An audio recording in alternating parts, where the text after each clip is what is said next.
की तो आदत थी। भोला ने कहा, हे जज साहब, मेरे अलावा सेठ जी और मेरे अलावा वहां पर हमारे रघुनाथ जी थे। अच्छा, जज साहब को लगा कि रघुनाथ नाम का कोई व्यक्ति है, तो जज साहब ने आज रघुनाथ के नाम का सम्मन गांव में पहुंचा दिया और लिख दिया कि फलानी तारीख को रघुनाथ को कोर्ट में हाजिर होना है। जज साहब को कहाँ पता था कि वो व्यक्ति नहीं, वो तो इस जगत के पार ब्रह्म परमेश्वर अयोध्यापति रघुनाथ है। अब तो महाराज जज साहब का एक नौकर सम्मन लेकर गया, पूरे गांव में घूमा, सबसे पूछा कि कोई इस गांव में रघुनाथ नाम का व्यक्ति रहता है। सबने कहा रघुनाथ नाम का व्यक्ति तो कोई नहीं। जब वो नौकर पूरे में घूमता घूमता थक गया तो महाराज गांव के समीप एक चौतरा बना था, वहां कुछ दादा लोग बैठे थे। उन्होंने जाकर पूछा, अरे दादाजी, मैं पूरे गांव में घूम कर आ गया, मुझे रघुनाथ नाम का कोई व्यक्ति नहीं मिला, क्या आपके गांव में कोई रघुनाथ नाम का व्यक्ति है? उनके नाम का सम्मन आया है। दादा ने कहा, रघुनाथ नाम का व्यक्ति तो नहीं है, लेकिन रघुनाथ जी का मंदिर जरूर है। नौकर ने सोचा कौन माथा पच्ची करे, इतने हार गए और जाकर महाराज वो जो सम्मन रघुनाथ के नाम का था वो मंदिर में जाकर डाल दिया। पुजारी ने जैसे मंदिर खोला, सबसे पहले वही कागज देखा और लिखा था कि रघुनाथ जी को फलानी तारीख को कोर्ट में हाजिर होना है। पुजारी ने वो सम्मन हाथ में लिया, भगवान के पास गए और भगवान से हाथ जोड़कर प्रार्थना करी, हे रघुनाथ, तुम्हारे मंदिर में कोई भोग लाता था, तुम्हारे मंदिर में तुम्हारे लिए मैंने पोशाक को आते देखा है, आज पहली बार तुम्हारे नाम का सम्मन आया है, उस भक्त की लाज रख लेना, आप तुम्हारे सिवा।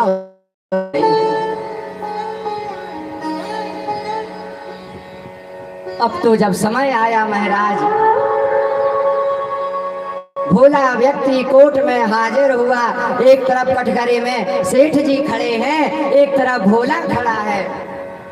भोला तो भगवान को भज रहा है, हे रघुनाथ, जिंदगी भर मैंने तुम्हारी सेवा तो की है, लेकिन आज तक तुम्हारे कभी दर्शन नहीं किए हैं। मुझे विश्वास तो है, लेकिन मन में तनक सा डर भी है कि शायद आप ना आओ, और अगर आप नहीं आओगे तो आज तुम्हारे भक्त की लाज चली जाएगी। और भोला कहता है, पकड़ लो हाथ बनवारी, नहीं तो डूब जाएंगे, लेकिन डर नहीं है, क्यों? हमारा कुछ ना बिगड़ेगा, लाज तुम्हारी जाएगी। लोग क्या कहेंगे? उस रघुनाथ का भक्त था और आज रघुनाथ ने उसकी सहायता नहीं करी। मन में भगवान का जाप कर रहा है, जाप करते करते जज साहब कह रहा है, रघुनाथ हाजिर हो, रघुनाथ हाजिर हो। 3-4 बार जब रघुनाथ जी के नाम की हाजिरी लगाएगी, रघुनाथ जी हाजिर नहीं हुए। अब तो भोला के आंखों से आंसू गिरने लगे कि भगवान मेरी रक्षा कर लेना। जैसे ही 5वीं बार जज साहब कहने वाला था रघुनाथ जी हाजिर हो, तभी महाराज एक अचंभा हुआ। क्या अचंभा होता है?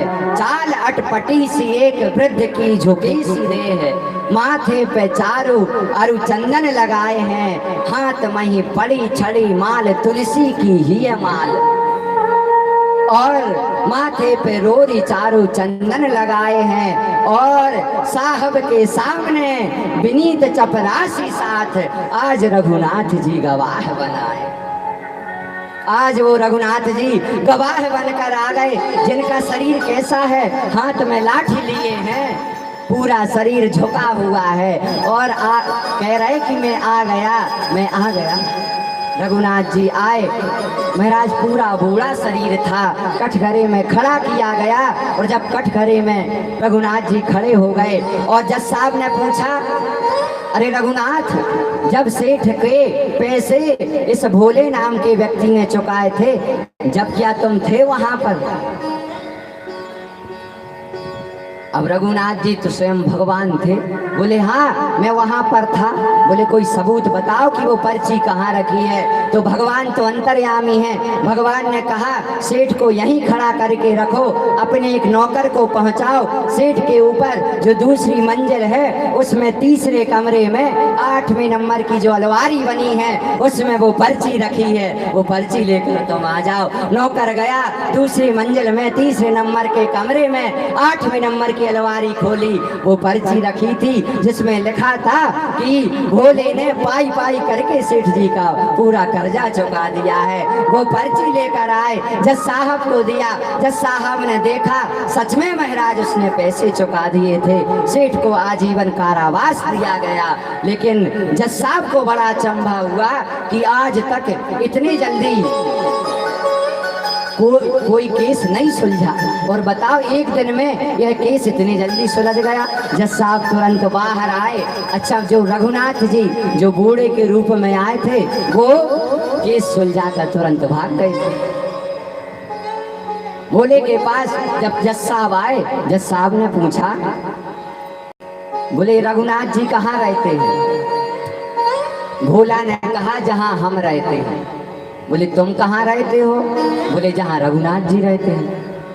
सेठ जज साहब ने पूछा, अरे अच्छे से बताओ कि रघुनाथ जी कौन व्यक्ति हैं और कौन है? तो भोला ने कहा, रे जज साहब रघुनाथ जी कोई व्यक्ति नहीं है, वो तो स्वयं मंदिर में रहने वाले पार ब्रह्म परमेश्वर हैं।